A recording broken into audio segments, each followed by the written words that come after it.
It's showtime. Here we go. Here we go. My tuppence. Oh boy, here we go. You in on the flaming pile. So, I want to cast my opinion, as is my wont, on certain things that just happened in a small corner of the internet that, in the large scheme of humanity, whatever. But I think this talks to a lot of beliefs and opinions within the kind of culture wars narrative that we see played out in society all the time. I want to talk today about censorship, about deplatforming and cancel culture, and how actually all these things are not the same. And what has just happened in this tiny corner of the internet that I will just explain is not an example of cancel culture and is not an example of censorship, despite what so many people are saying and others aren't. So what's happened? What's the context? And I don't really want to get into the particulars here. I have my own opinion about the people involved, but I don't want to get bogged down in the details. So what are the details? There is a well-known biblical scholar called Dr. Robert M. Price, who's written a bunch of books, done a huge amount of podcasts, a vast amount of content over the years, who, if you know him, if you've listened to him over time, you would have absolutely no doubt, if you've been paying close attention, you'd have absolutely no doubt that he is vehemently right-wing. Okay, I've known this for over a decade now, just listening to his old Bible Geek podcast episodes, where he would occasionally go off on one about climate change and deny climate science, and then make sort of fairly barbed political statements and so on and so forth. Fair enough. Whatever. I always thought that was really bizarre, because he was a guy who was declaring that you should be more skeptical and better critical thinker when it comes to analyzing religious claims and different religions and the Bible. You really sort of thorough approach to finding out the truth of these things.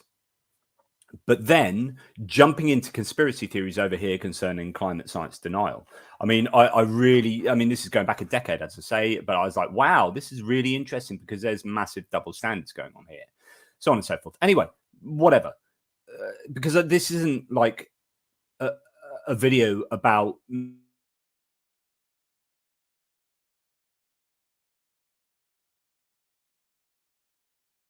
take it from the particulars and move it into the general. So what are the particulars here? Well, Dr. Price is known to have some fairly problematic positions, politically speaking, where politics is morality writ large. So we're really talking about morality here. We're talking about someone's moral character. And he was invited onto a Pine Creek. Doug at Pine Creek invited him on to do have a chat about sort of politics and things that aren't particularly related to his normal biblical exegesis and historical analysis. What's interesting to note is the name of the video that Doug at Pine Creek did. He called it "Robert Price Joins Me."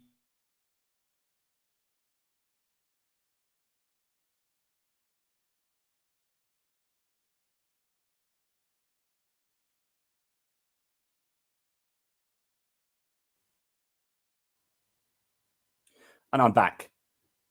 The whole video was about, presenting some controversial opinions.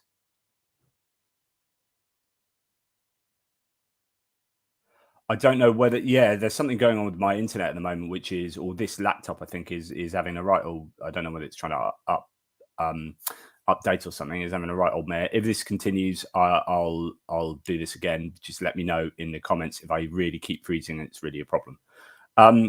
So anyway, so Robert Price has controversial opinions. This is not a controversial opinion. Like, he evidently has controversial opinions because he has been saying these things and people are getting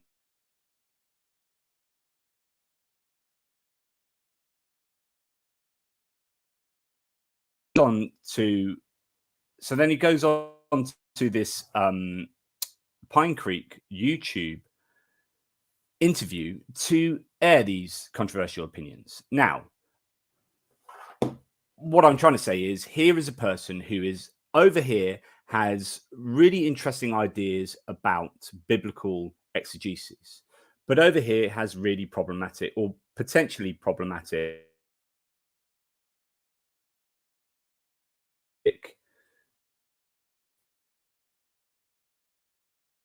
views about other compartmental. If you have a problem, you know, over here, then we say, don't worry about that, because I'm just going to leave the stuff over here in front of my mind. And this, you know, you say, right, I'm going to put this in a little box and I'm going to forget about that little box, because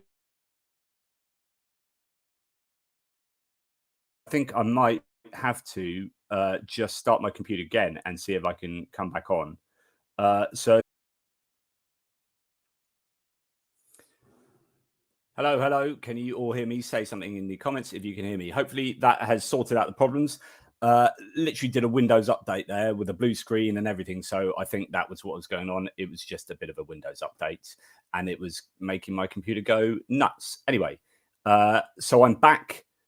Thank you for sticking with me. If you indeed were, let me get up all the stuff I wanted to share with you.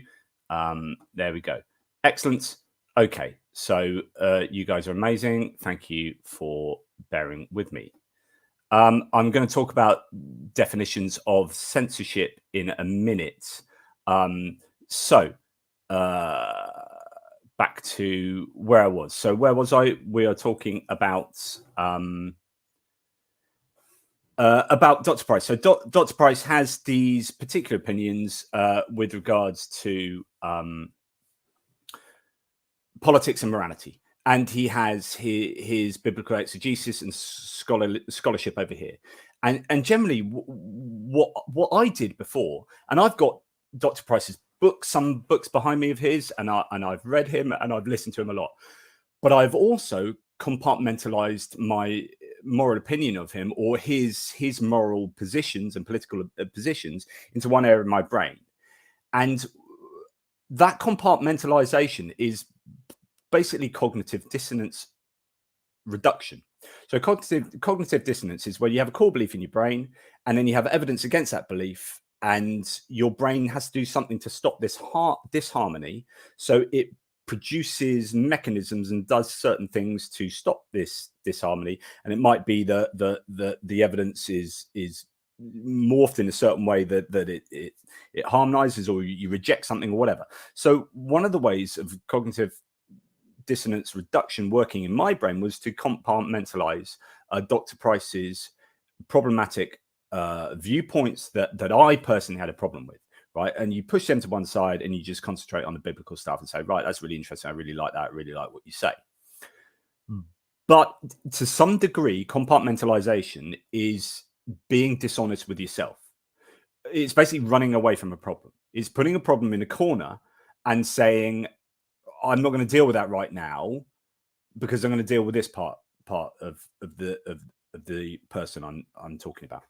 Now, I'm going to do a reductio ad absurdum. This is where you reduce a scenario by analogy to a completely ridiculous extreme, and you do that to see if the logic holds. And then you can go from there. So what am I going to do? I am going to talk about Hitler because, you know, why not? What I'm not saying is that Robert Price is Hitler. I'm not saying that at all. So please don't confuse me. Please don't be confused about what I'm saying there. So let's just talk about Hitler. Right. If I met Hitler and Hitler had some views on this area that were quite interesting and good, how would I feel about sitting down and talking with this guy, knowing what he had done, and actually giving him a platform to present those views, mainly those views, but occasionally some of the problematic ones get out. And I know his background and really morally disagree with him. In fact, I'd find it really difficult to be in the same room, let alone, giving a platform to this person. So I would feel really bad about giving that person a platform. And in fact, I would not give that person a platform, right? I would not give Hitler a platform. I'd say, right, I'm not going to interview you. You might have a couple of good ideas here and there, but basically I find you morally really problematic. And so I'm not going to give you a platform. So what that says is, if you broadly agree with that, if everyone broadly agrees that actually there are some cases where someone is so morally abhorrent that you can't give them a platform, what you're saying is that this logically acceptable. There's nothing logically problematic with saying no to someone in terms of giving them your platform. If that's fine, then what we're talking about is where you draw the line, right? So you're going to have Hitler down here, and you're going to have someone who's exactly like yourself up here, right? Exactly like yourself, but you think you're morally perfect because otherwise, you'd be morally different. No, generally speaking, you think you're morally in the right place, and so therefore, interviewing someone who's just like you is absolutely fine, because here's a person who believes exactly what I believe. Great job. And down the other end of the spectrum, you've got someone who's the most morally abhorrent human being you can imagine. Now, that's a spectrum of humanity. Okay, now let's talk about platforming as something that content providers do. So someone like myself as a YouTuber, and Derek Lambert, who we're talking about here, spends their time and efforts presenting content for the world. And if people appreciate it enough, they donate, and that's really kind, and that's great. So there's a financial element to it, particularly more for someone like Derek, who that's his full-time job. So actually that is important. But at the end of the day, it's his time and it's my time and efforts to present stuff to the world that we want to present and we want to do. Now, there are heaps of people that we could interview that we don't interview, right? And you guys never know about that. There are some people I don't want to speak to them. I either don't like them that much, or I'm not that interested in what they say, or for whatever the reason may be, we decide not to interview them, right? We don't tell you about it. And that people don't get up in arms about that. It's just like, do you know what? I interview who I want to interview. And if you like that, that's cool. And if you don't like that, you can go to another place. So this is my channel. This is my platform, and I make the choices about that. And if you appreciate that, you stick around and listen and watch, and sometimes you donate, and that's amazing, right? But if you don't agree with that, you can go somewhere else to get what you want, or even better, perhaps, you can create your own YouTube channel, or whatever platform we're talking about, and you can put in that time and effort yourself.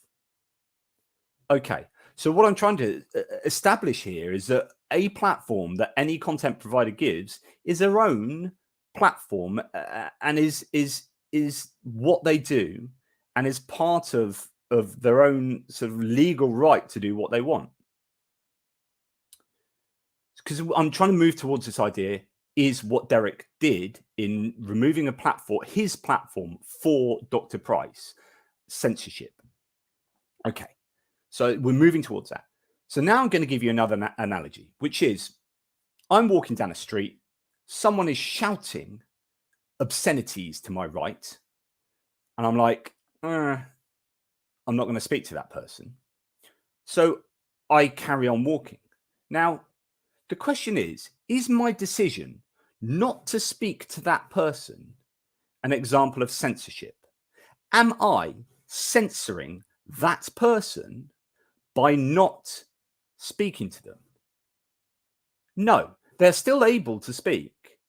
They're still able to shout on the side of that road, whatever they like. I'm not stopping them from shouting. I am just not interacting with them and allowing them to shout in my personal space. And I'm not going to walk up and give them a soapbox to stand on. I'm not going to say, oh, you're shouting really horrible things that I don't like. How about I go and help you shout them louder? Right. So I'm going to provide you a little soapbox to stand on, and then you can shout even further. Your voice can go slightly further because of my little soapbox I've given you. Me deciding not to give them a little soapbox to stand on is not censorship. Like, I am not obliged to raise their voice and to allow their ideas and voice to spread further. I'm walking past and I'm just not going to talk to you. I'm not going to invite you into my life, into my world here. There you go. See you later. So hopefully that analogy goes some way to expressing that this isn't censorship. And in fact, we can talk about, well, what is the definition of censorship?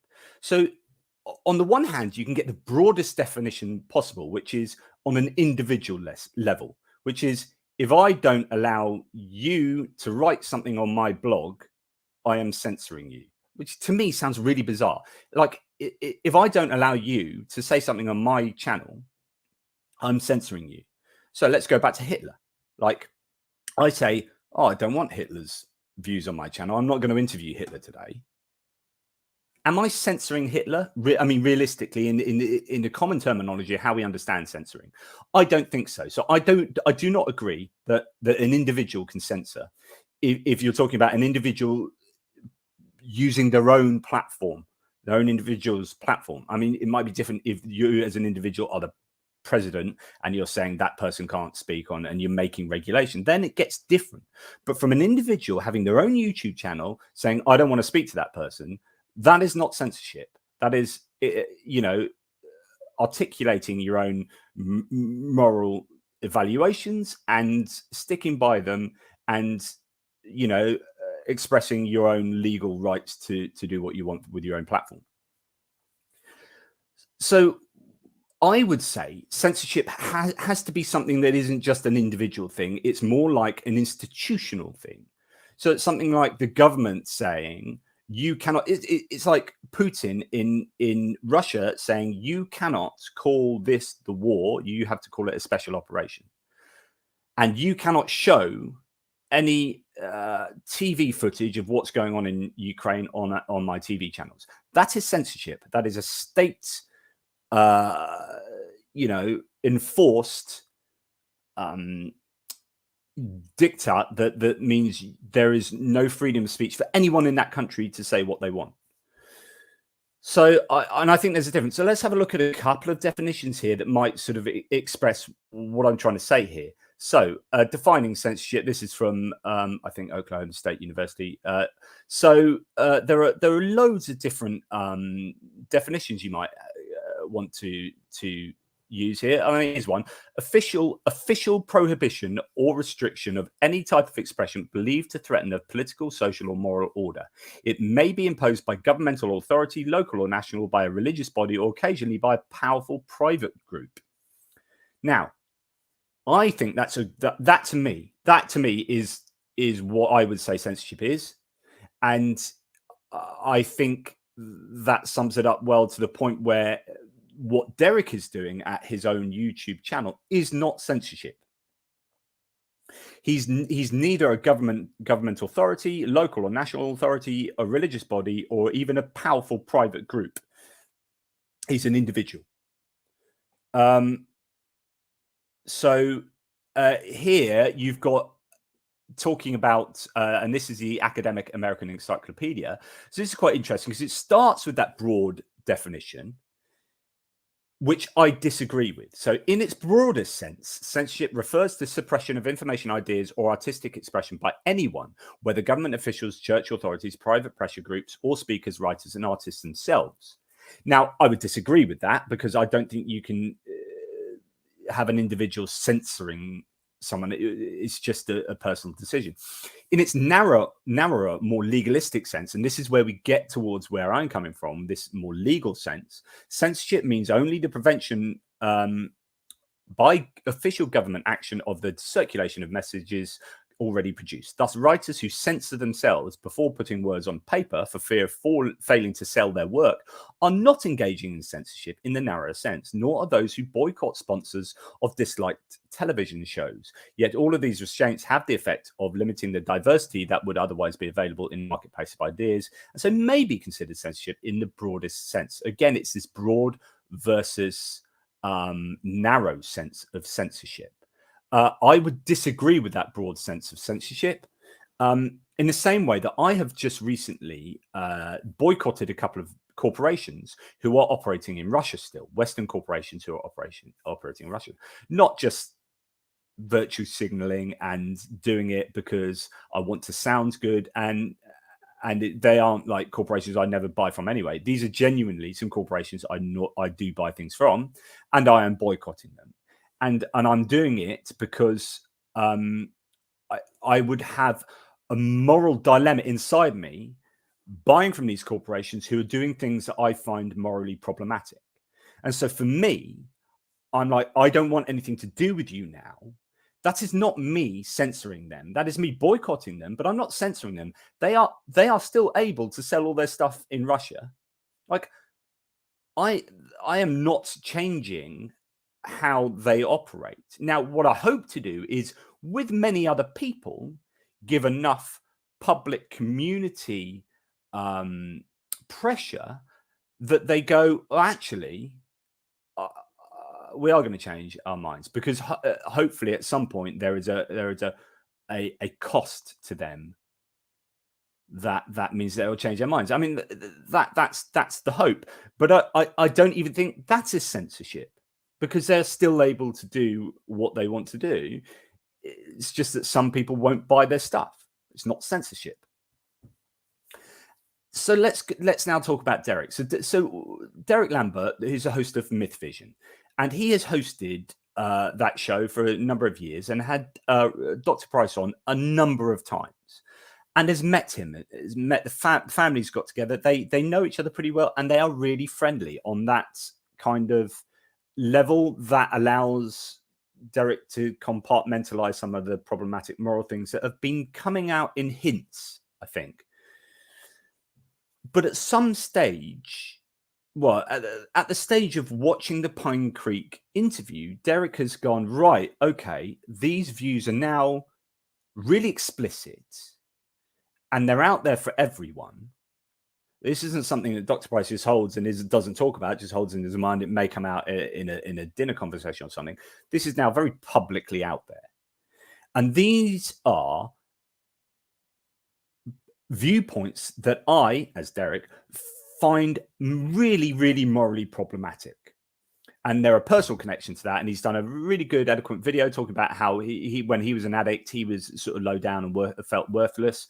And there is an analogy to the kind of people that Dr. Price was advocating shooting to death, in terms of, you know, their writing and they're sort of worthless human beings, and that, et cetera, or whatever. So, you know, I don't want to get into the long weeds of that particular discussion, but I'm trying to say that for Derek, he came to a realization that actually there's now a line that's been crossed where I am now more accurately morally evaluating this other person, Dr. Price, and have a better handle on what he believes.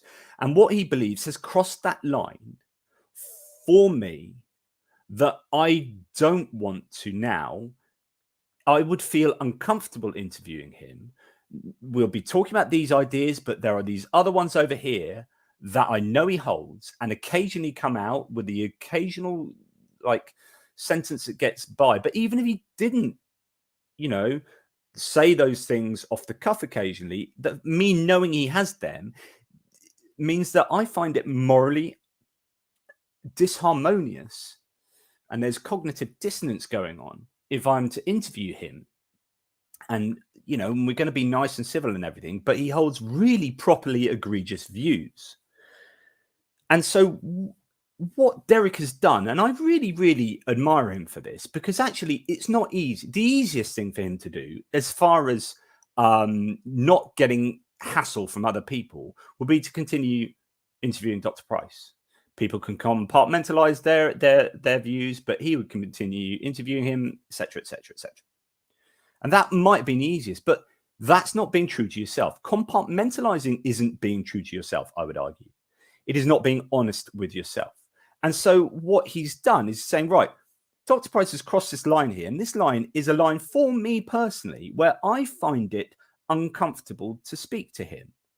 And I would be giving him a platform whereby those views, if I'm not actively allowing him to platform those views, I am implicitly justifying them by allowing him as a human to be on here and have those views, etc., etc. And so for him, for Derek, that would be morally problematic. And so Derek has rightly said, so I feel uncomfortable doing that, and I'm not going to interview him. Now, is this censorship? Let's go back. No, in the same way that me walking past that person on the side of the street shouting things that I don't agree with, and me deciding not to put a soapbox under him to give him a better platform to shout those horrible things, that's not censorship, me deciding not to do that. Right? So Derek deciding not to give him platform now is not censorship, because he can still publish a huge number of books. He has published a huge number of books, and he will continue to do so. And he can speak in these places like Pine Creek and elsewhere, and he gets invited to conferences still. There is absolutely no way that he has been cancelled. So first of all, he's not been cancelled. This isn't cancel culture. This is an individual saying, I have a moral problem with you, and here are the reasons I have a moral problem with you. It's not like I'm hiding away from them. I produce a couple of videos where I've said very clearly, here are the problems, and I don't.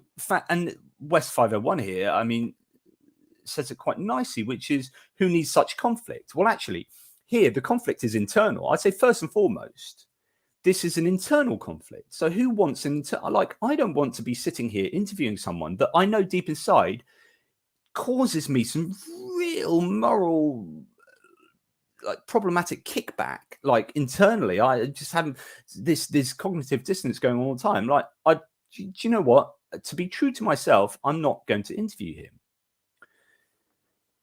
Maybe Dr. Price will go away and think about this, but I'm sure he'll just entrench more, because that's what's happened in the past. And so I don't think it will make any difference to Dr. Price. It's interesting that some other people, Dr. Richard Carrier has given a scathing evaluation of Dr. Price, saying that he's known this for years and blah, blah, blah. So you want to check out, it's on my Twitter actually, but you can check out his own Facebook comments on that. But yeah, internal conflict is I think, I think Derek is right to recognize that he has internal conflict, obviously, and right to act on it, rather than just compartmentalize it in his brain, because that is running away from the problem. And he is stuck by his guns, and I just cannot but admire him for that, because he's going to get a lot of stick from a lot of people, and this will be tribal. So the people who genuinely and generally agree with Dr. Price, because what happens, we project here. So you'll have an awful lot of projection, which is, Dr. Price has these views and I have those views. So Derek deplatforming Dr. Price is in effect having a moral evaluation of me, right? So if I'm a real Dr. Price fan and I like him for his politics as much as anything else, and then if Derek Lambert deplatforms Dr. Price on account of his moral and political viewpoints, then he's also, by extension, because I support those viewpoints, morally evaluating my viewpoints as being problematic as wrong. So that's going to get my back up. So you're going to have lots of Dr. Price people who are going to be having a go at Derek for saying, how dare you do this? and throwing all sorts of stuff. This is political correctness gone mad. You are cancelling him. This is censor Nazis. I've seen it all. All these things are said, and it's none of those things. So what they are, by extension, doing in saying that is saying you should interview Dr. Price because I say you should. So it's like reverse censor Nazism. If you're saying that Derek, by not interviewing him, is being a censor Nazi, and I've seen those quotes directly, that's what some people are saying, then demanding that Derek does interview him is censor Nazism in reverse, right? You are forcing someone to interview someone who they don't want to interview because they've got morally problematic viewpoints, and you're forcing them to interview them because you want them to. Dude, like, go start up your own channel. If you feel that strongly about Dr. Price, go and start up your own channel. And I don't want to get into, as I said, a long ways of, the exact viewpoints of Dr. Price here, but the principle is that Derek has every right to not speak to someone and to not platform someone if he doesn't want to, because it's his channel and it's his efforts and it's his life and it's his moral compass that he uses to determine what is right and wrong in his life, and that stretches to who he's talking to and how he interviews them. So the idea that it is censorship, I think, is wrong. It is just completely incorrect, and it can only be understood as censorship on an individual level, which to me makes absolutely no sense, because it means every time we as individuals decide not to talk to someone, we are censoring them. Like, if you agree that's the case, then okay, this is censorship, but you've just completely bastardized my understanding of the term censorship, and I don't think that works on an individual level. So given that I don't think this can be defined as censorship, and this is a free individual deciding to do what he wants with his own YouTube channel. Now, in the same way that Derek is free to do that, you as viewers are free to go, I don't agree with you, Derek, and I feel so strongly about this and so supportive of Dr. Price that I am no longer going to subscribe to your channel or donate to your channel or watch your channel or whatever. Of course, you're free to do that. Derek is not forcing you to watch his channel in the same way I'm not forcing you to watch mine. If you disagree with me, fair enough. We can hopefully have a robust debate about it, and Derek will have been having these debates. But I, in that disagreement, we can sort of try and rationalize our positions and hone our positions and improve our positions. But I mean, enforcing Derek to interview somebody he doesn't want to interview seems like a bizarre thing, to expect. So if you don't like what Derek has done, you can go to other places. And I think what this really does is opens up the tribalism, political divide. I mean, politics is so, the old-fashioned, very English thing that used to, never talk about politics and religion. This is why, because it divides people so strongly. Politics is morality writ large, as I said earlier, and so therefore, that's why it can be so divisive. Because if you have someone that has really at the opposite end of the spectrum politics to you, that means they have at the opposite end of the spectrum morality to you, moral evaluations of everything to you, and that's really problematic. If you can accept that you shouldn't have to sit down and have dinner with Hitler if you don't want, then you should accept that the principle is fine, and it's just where you draw the line. Derek has drawn that line in a different place to maybe you have if you support Dr. Price. And the reason he's done that is because he's got a different moral evaluation of those political viewpoints. And just because you align yourself politically with Dr. Price doesn't mean that Derek is censoring Dr. Price or cancelling him, because you wouldn't be saying that if you agreed with Derek's moral evaluation points. So this is all this does is just like open up a whole, or exemplifies the tribalism of politics. And so I don't see a problem. I mean, it's interesting, you talk about Trumpism. I don't want to go off on complete tangents here, but someone like Trump, for example, was wanting to regulate the media because they were saying things about him that he didn't like. Right? He literally wanted to regulate the media, which is your First Amendment rights and so on and so forth. Now that's an attempt at censorship, right? So if you Dr. Price very much supported Trump and probably still does support Trump. Now, don't cry and whinge about censorship over here and then not whinge about actual attempts at state censorship over there. Don't commit to double standards. But I wrote an article on Only Sky. I just read the sort of towards the end of it, and see what you think. It's out there for you. I'll put a link later down below in the description. So this is not an example of bullying groupthink where a bunch of Twitter do-gooders forces someone to do what they don't want to do. This was an informed decision of someone not liking the content of a scholar in one domain and thinking that he doesn't want to promote such thoughts on his own platform.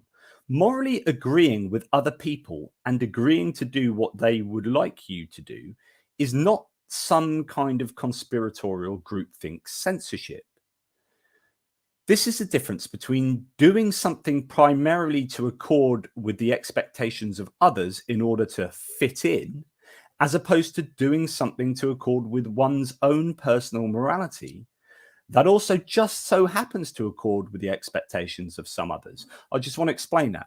So some people might say, oh, Derek is just giving in to these do-gooders, these PC do-gooders are trying to force him to shut down Derek, to shut down Dr. Price. No, Derek has made an informed decision where he's listened to some of those viewpoints, he's listened to all these other viewpoints, and he said, no, this is a decision about my own inner moral compass and my own inner moral disharmony, and I'm going to make a decision that reflects that. Now, my decision might accord with some of those PC do-gooders, or whatever derogatory term you want to use, who are trying to force me to shut down Dr. or deplatform Dr. Price. I may end up making a decision that accords with them, but I'm not doing it because of them. I'm doing it because of me. So this isn't some kind of group think. This is an individual think. And I'm an individual, as Derek, making decision on behalf of myself. And as I go on to say, you have to be true to yourself. Surely that's something we can agree on. If you hold strong moral convictions, then you should surely want to stand by them and let them guide you. I run a YouTube channel myself, my own personal enterprise, and I ultimately get to decide what I do because it's my time and my life and my channel. If I choose not to interview someone for whatever reason it might be, that is my choice. Now, if you don't like the fact that I am exercising my own legally supported liberty, then you can watch a different channel. You can choose not to donate via the different monetization methods. For bigger channels where this is a full-time gig, these decisions carry more weight and decisions can get blurred given the potential financial fallout. Corporations make these calculations all of the time. Think Russia right now. So for someone deciding not to interview a scholar because of certain views that the former finds problematic, we should not find fault. People do, though, because those viewers and consumers become involved in YouTube or blog or Twitter or communities where they psychologically project themselves onto the host or other community members. Thus, when there is disagreement, there is an eruption of cognitive dissonance. How dare you make that decision because I thought you were like me and I don't like that decision? Of course, it works both ways. How dare you not make that decision because I thought you were like me, so on and so forth. And just as I say towards the end, but sometimes the decisions go. So I talk about, like I said earlier, sometimes these decisions go on in our head, and you don't even know about them. Then you don't call that censorship. So. Watch out for double standards. Bye, Trude. Thank you very much for hanging out. So sometimes the decisions do go public and sometimes people kick off. But even so, this is not censorship. My deciding not to interview someone is not censorship, is not cancel culture, is not the nanny state. It's me saying, I don't appreciate some aspect of you and I would rather not associate myself or my brand with you. Even if I am doing this for purely commercial reasons, as some claimed of Nike with Colin Kaepernick, we are all still entitled to do so. It's being a moral agent. Now, sometimes we overcome our moral discomfort because the financial payback is too good to turn down. We all have our price, I guess. So, price, good pun. So for example, you know, Derek, if he is paid $1 million to continue interviewing Dr. Price, may do so because everyone has their price. But for him at the moment, it is not worth that moral discomfort for him to continue interviewing Dr. Price. But when it comes to a content provider making a choice for their own channel or output, they have their own moral compass to answer to. Politics is morality writ large. And so a huge political and moral gulf between people can be a bridge too far for some. And people are different. So if you love that area of the moral compass, if the politics and morality of any given person floats your boat, fair enough. But you don't get to decide what they do with their time. Get over it. Start your own channel or your own platform. That's the free market. Vote with your feet and with your wallet. Go and get a paid up subscription to Fox, OAN and Newsmax, but don't expect me to be platforming Tucker Carlson anytime soon because you are a fan. I think this is a good point. And I want to read that again. Like, vote with your feet and your wallet. Go and get a paid up subscription to Fox, OAN and Newsmax, but don't expect me to be platforming Tucker Carlson anytime soon because you are a fan. So imagine I've got my YouTube channel here, which I do. You don't have to imagine too much. You're literally watching me. And you know I'm a liberal leftist, pretty much. I'm economics centrist, probably, but socially left. Avowedly so. Whatever. Deal with it. And we can argue about it. Fair enough. But I am not going to I despise Tucker Carlson, right? So I'm not going to get Tucker Carlson on here and allow him to platform his views. I mean, I might want to do that if I'm going to contest his views. And this is all about contesting those views. So if Derek Lambert was all about contesting Robert Price's political and moral views, then fair enough. But it's not about that. It's about something else. But those political and moral views get in the way of Derek being able to feel good about doing what he was doing with Dr. Price. So I would not feel happy interviewing Tucker Carlson about, I don't know, sailing, right? His love of sailing. I have no idea if he likes sailing. Probably not. Or his love of bow ties or whatever. You know, talk to Tucker Carlson about this in the knowledge that I find him morally egregious. I just wouldn't. I wouldn't do that. I'm not going to give you, Tucker Carlson, a platform to hear, to occasionally voice those views, or even knowing that you have those views, and to be just happily talking about bow ties with you, right? And therefore, I'm not going to interview Tucker Carlson. Now, if someone comes to me and say, "Oh, yes, you're censoring Tucker Carlson. You're cancelling him." No, I'm not. Go and get a subscription to Fox. Go and watch him on Fox. He's got a bigger platform than I could ever dream of having. So I'm not cancelling him. I'm deciding not to interview him on my own channel. And that's that. And as I say at the end, the very last paragraph, which is, people who shout about liberty, freedom, and the free market don't half whinge when other people make choices they don't like. And this is broadly where I want to finish up, which is, you talk about liberty. Well, actually, what this ends up being is you must do what I want you to do. I like Dr. Price. Therefore, you, Derek Lambert, you should be interviewing Dr. Price because I like him. How dare you? How dare you make your own personal decision? This should be a free country. You should be able to interview Dr. Price because this is a free country. But you can't have your freedom and refuse to interview Dr. Price. Whoa, that's something weird going on there. That's a little bit odd to me. If you're so big on freedom and liberty, that is Derek's personal choice and liberty to be able to do what he wants to do. And he's well within his rights to do that.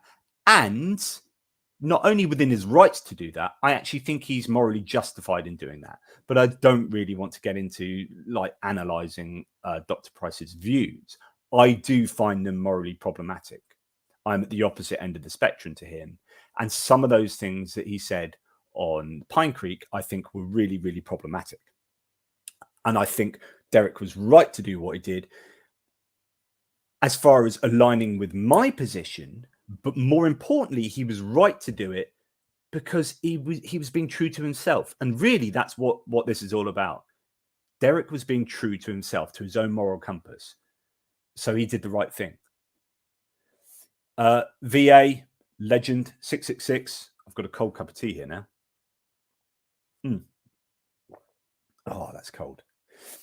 When I was a child, a neighbor kid would come into our yard when we were playing and bully us younger kids. My parents banned him from our yard. Censor. Your parents were Nazi censors that censored that bully from your yard. They cancelled him. It's just cancel culture. That is PC gone mad. Oh, thank goodness we live nowadays where we just accept bullies in and allow them to continue bullying. You get the point. Thank you, VA. That's a good analogy to show there. You know, he is. I mean, it's a brilliant analogy actually, because you're saying this is my property, or this is our property. You are coming into our property to do things and say things which we find problematic. And even if you don't say them, I've seen you say them. And actually, I really don't like them. So I don't really want you being on my property. You might be speaking to my kids and spreading some of those things you say, which I don't think are nice. I don't want you here. That's my right because it's my property. I'm not cancelling you because you can go out and carry on saying those things. But here's the thing. If people keep serially kicking you off their property, maybe you need to look at your personality. Maybe you need to look at your behavior and views. Because if this keeps going on, like I'm an individual and I'm doing what I think is well within my rights to do, get off my property. If you go to another property and get kicked off, another property and get kicked off, another property and kicked off, maybe you need to look at your viewpoints and your evaluate your own character here, because maybe it's you that's in the wrong and not all these separate places. I don't know. Just a thought. So VA, thanks for that. I think that's a nice addition. There's been lots of conversation. Sorry, this has been, as you can tell, total stream of consciousness. I didn't really prepare this because I've got to start work soon. And I thought, I better quickly get on. Strike while the iron is hot, as they say.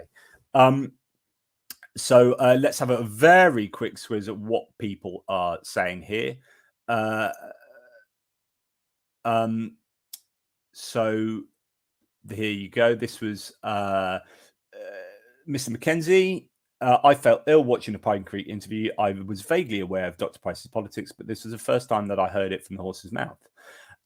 Yeah, I haven't actually watched it. I've watched little bits of it, but I already know broadly what he believes. And actually, so this is interesting, perhaps.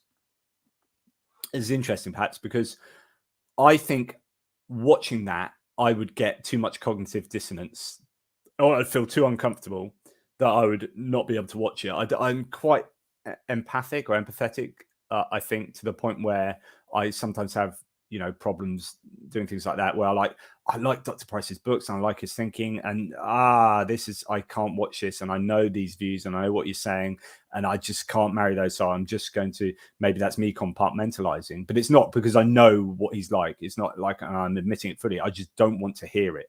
I feel uncomfortable hearing it. So I don't know what that says about me, but there you go. Thank you for that. Hi to everyone. Thanks to people who are coming in and saying hello and whatnot. I've been surprised how many people have attacked Derek on grounds of free speech while ignoring that Price is actually saying huge cognitive dissonance. Daniel, this is what I was saying at the end there, which is free speech and general liberty. It's like he should be able to say what he wants, but you have to allow him to say what he wants. So it's like he should have the freedom to say what he wants on your channel. So you don't have the freedom not to allow him to say that. You have to let him say that. So that it's a real double standards going on there. It's like, yeah, he should be free to say what he wants because I agree with him. So that's all that's going on here. It's the projection of people onto Dr. Price, right? Or Dr. Price becomes an extension of them because he has the same, politics and morality as them.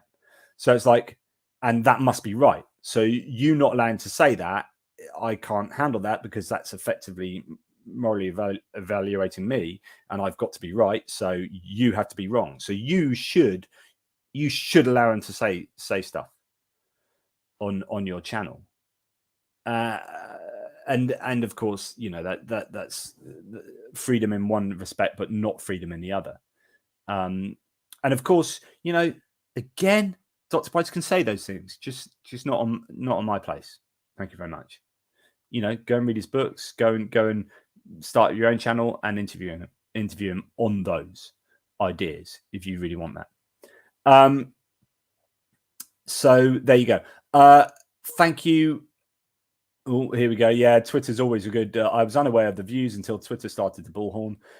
Yeah. Yeah. There you go.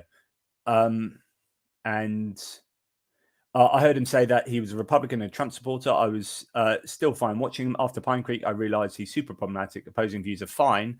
Suggests murdering rioters isn't.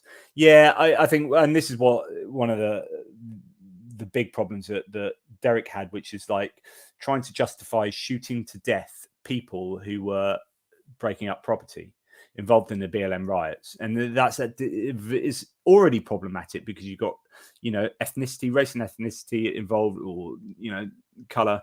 And you've got like criminality involved with social justice protests. So you've got people being at these places, maybe breaking stuff up or looting, but people there being genuinely doing, social justice, attempts at social justice. So it's all really confusing. But then just saying, yeah, shoot the looters to death, yeah, I mean, is not nuanced. And it's also saying that property is more important than human life. It has greater value. Like a shop front has greater value than human life. And where Derek's problem with it starts is when Derek was at the lowest of his low. It was sort of analogous with that kind of like not worth anything. But now look where Derek is, and he's had this rebirth, and he's had the rehabilitation to allow him to flourish as a human being. Well, imagine if a looter could have that rehabilitation and flourish as a human being, but doesn't have that chance because you shot them. And so that's where Derek and I'm really with Derek on that. You're not giving this person a chance. You're saying, right, just shoot them. That's it. There's real authoritarian, which is kind of what you'd expect for someone who likes Trump, which is an authoritarian, that kind of political psychology that's involved.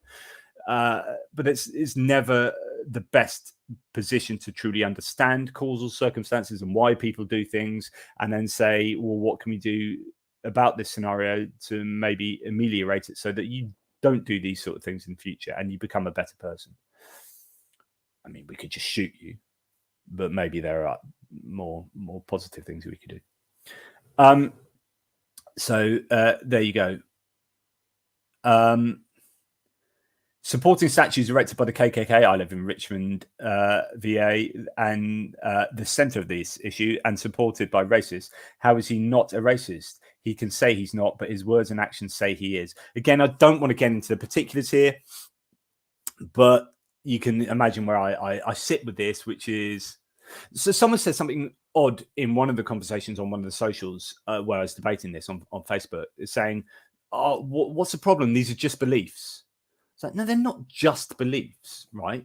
You can't just say, oh, do you know what? He's just got beliefs. You would never say that about Hitler.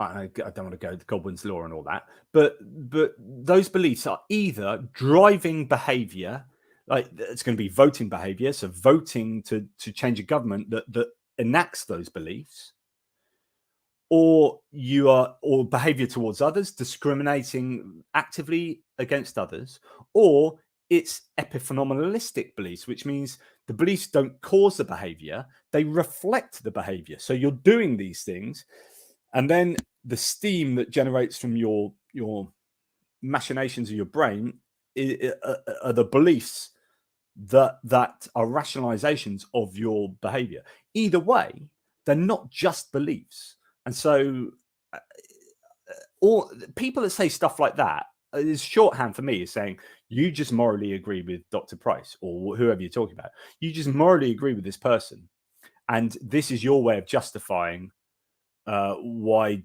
they should be allowed to continue saying what they're saying.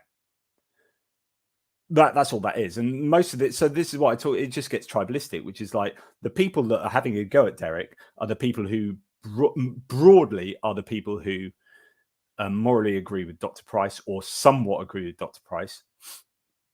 And the people who are saying well done to Derek are the people who agree with Derek's evaluation. Of course, that's what's going to be. But you know, there are some nuanced people in the middle saying, oh, I think it's a shame, but I understand why it had to happen. And you know, there are some nuanced positions, but yeah. Just I've got to shoot off in a second, but are there any more views? I got to admit, I found Dr. Price's views way too extreme, made me feel very uncomfortable. Mitch, good to have you here, Mitch. Dr. Price, whom I enjoy as a biblical commentator, has always dropped hints about his political slant, which I don't agree with at all.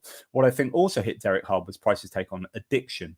And again, actually, I hadn't heard that yet, so I haven't watched the interview. I've seen bits of it, but yeah, if you're going to trigger Derek into and triggers, like, I mean that in a good way, you know, not in a like if you're going to get Derek to get his back up again about something, that's definitely going to be it. And so yeah, absolutely. So here we have another view, Paul Schlachter. I've changed my mind on a platform in censorship cancelling subject over the last days. Digesting that interview, you've brilliantly summed it up. Oh, thank you very much. That's really kind. Thank you. And I'm going to go in a second, but all that remains to be said really is that Dr. Price can continue saying what he's saying. He's got a platform. He's got loads of books. He's got podcasts, and there will be conservative atheists who will gladly interview him. He'll still get talking gigs at conferences. And, you know, Pine Creek, for example, is probably going to continue. I mean, he's a conservative atheist himself, Doug, I believe, you know, from his own admission. So, yeah. And as West 501 says, Mitchie up, Derek was extremely upset with Price coming from drug addiction. Derek is the living proof people can change. Yeah, exactly. And yeah, so 100%. Anyway, I hope this was of some use to people. Sorry about the technical problems at the beginning. My laptop was Windows updating just when I wanted to start a live, because that's what happens. I was just trying to be someone was trying to cancel me. Was it Windows? Windows, bloody cancel culture. Microsoft trying to cancel me. I hope this is of some use. There's always nuance here, and the go-to of Nazi censorship, cancel culture, and PC gone mad is always going to get my back up, because it's such a lazy shortcut, and it's not good enough. It's not good enough because all it does is allows you to perpetuate the culture wars narrative. And these are the talking points of particularly right wingers. They're always attacking the left for cancel culture. If you want to see some stuff I've said on this before, I have there are plenty of videos in my back catalogue, and I have an unbelievable debate with David French, who actually he was a prospective presidential candidate. So there you go. I've debated him on cancel culture on Unbelievable last year, I think it was. So that's up on my back catalogue, as well as Unbelievables. You can check that out. My views on cancel culture is that it's really used by the right, particularly to perpetuate culture wars and get you worrying about these things far more than the problem they really are, so that you don't think about actual policy and actual, decent politics about what we should do with, welfare and budgets and stuff like that. War on Christmas, Mr. Potato Head and all these kind of things, like, get people really riled up on this and cancel culture. And then, so I think be wary of anyone that shouts cancel culture, because I think it's either a lazy shorthand or it's an actual attempt to distract people towards what they see as an easy win, politically speaking. There you go. Anyway, thanks, guys, and thanks for all your really kind feedback. Thanks, Mitch and Ricky and West 501, Ricky Johnson, that is. Really nice to you to validate me. Sometimes I wonder whether I make sense, especially on these stream of consciousnesses. So at least it sounds like it did make sense. So that's awesome. Take care. Thank you for Vaguely Agnostic for the super chat. Really, really generous. It means a lot.